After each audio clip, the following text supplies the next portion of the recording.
Rolling tin fist.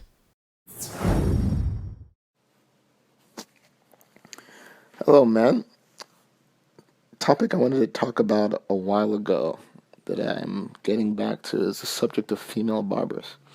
So, about probably a month ago, I went to a local barbershop by the house with my son, and really just to do a man thing, me and my son, just the boys going out in the barbershop.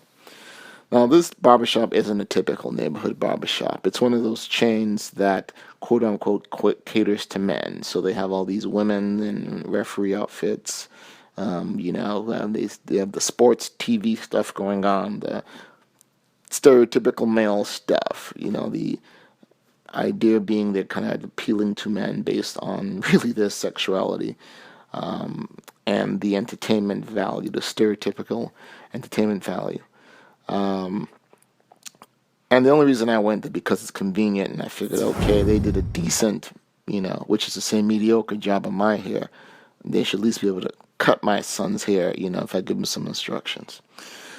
So I went there, and again, the selling point of this establishment is really just about the women and the fact that it's a sports motif. That's it. In terms of the actual hair they cut, they don't do a particularly good job. Caveat here is that, for black, or I would say non-Caucasian hair, ethnic hair, um, particularly I would say hair of African descent, if you want to get more detail. But they didn't seem to really have a lot of depth there. And that's not to say, I haven't been to barbershops, that aren't predominantly black that they can't do that. I've been to plenty of barbershops. I'm saying this particular barbershop just sucked at cutting black hair is the basic thing. Um, but the thing is, I noticed that there are more and more businesses like this that are trying to get into traditional male spaces by catering to what they think men like, or what they think based on maybe the information they get from Madison Avenue, that is, the marketing world that men cater to, and in this case, particularly white males. Um, but first and foremost, I don't care whether you're a male barber or a female barber, you should be able to cut pretty much any guy's hair, unless you're specifically advertising or catering to a particular um, style of hair. Like if you're saying you're a salon, then I may not expect that you might be able to cut, my hair, which is fine. Or if you're particularly a female hair salon, things like that. But if you're saying you're a barbershop, I should be able to walk in there and you should be able to do a reasonable job of cutting my hair. I'm not talking, with the high top fade with the line on the back saying, thug life across the back. No, I'm talking a reasonable haircut that I can go to the office and look respectable, give me a lineup, trim beard, mustache, whatever. They couldn't do that in this place. I got an okay haircut, but my hair is much easier to cut than my son's. My son's hair, you gotta have barbering skills. I mean, you have to have skills just because of the type of hair he has. And it was a train wreck. And it was so bad that I couldn't even have them fix it. I mean, it was just really bad, and it was embarrassing for me, for them. So I ended up going home and do it myself, which I typically do. But again, I wanted him to have a barbershop experience. He's at that age. I want him to start seeing that. So, needless to say, I'm looking for another barber anyway, even for myself, because again, they're mediocre. Um, in contrast, I went to get my hair cut on one of my many trips to South America a few years back, and I remember being at a relative's place while I was down there and just feeling, I'm here, I got time on my hands, I should get a haircut. There was this beautiful woman standing underneath a barber sign. And I was like, well, might as well go there. It's across the street. So I go in there, I say hi to her. I mean, she's gorgeous. I mean, just mwah. Go upstairs, and it's middle of the day weekend, so there wasn't a lot of staff or crowds. So the proprietor, who was a man, was like, "Oh, sure, we can cut your hair." I knew enough of the language to be able to communicate what I needed. And then he asked me, it was okay that his essentially apprentice, who was that woman, cut my hair. And at first I was like, but he assured me that, he's going to be here to guide her, so I don't need to worry. And I said, okay. And he was quite cordial and, forthcoming about it. And, I said, sure, why not? Worst case scenario, he fixes it. We're good. So she proceeds to cut my hair. And first thing, she's very courteous and, humble about, again, explaining that, she is an apprentice, but she has been trained and she'll be under supervision.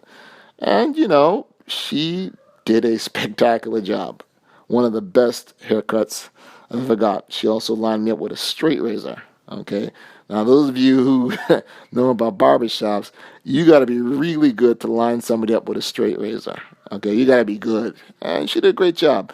Did it take a little longer than typical? Sure. But it's fantastic haircut and lineup. And again, she was very humble. She didn't try to flirt or be cute, but she was just friendly and pleasant. But she earned her money. She earned her tip. So back to my original encounter back here at home, I don't have a problem with female barbers. What I do have a problem with is when quote-unquote female barbers are really just trying to get into male spaces to capitalize on the male resources by perpetrating the fraud of, we're sports barbers or whatever.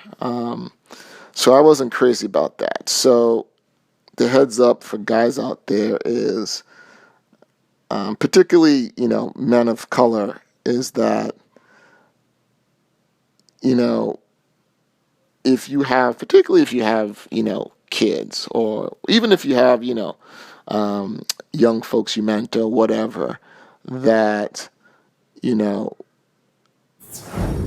are going to be more of these places spreading out, and do call them out. If they give you a service that isn't to your standards, do call them out.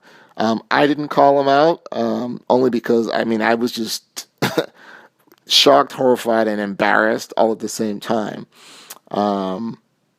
But that was my mistake. I definitely should have called them out, because it would only have helped them. But part of me not calling them out, and is just being married. I know with some women, you just don't. It goes over their heads. There's not even any kind of allocution of admitting a fault, or just So that's part of the downside of being married, is that you get used to women so long not taking any accountability that you just get tired of pointing shit out. And that's not what you should do, especially as an up and coming man. You actually should call women out on their bullshit. It's just when you're married, it's because you do it so much within your own relationship as a husband, it wears you the fuck out. But the right thing to do, and what I try to actually do, particularly when my son is involved, is to call women out on these things respectfully, but call them out. So that's my only takeaway on this, because as more of these services, even outside, barbershops proliferate, they're gonna try, quote unquote, to cater to men and their needs, but they're going to be either mediocre or substandard, and it's important that as men we do try to call them out. All right, peace, dudes.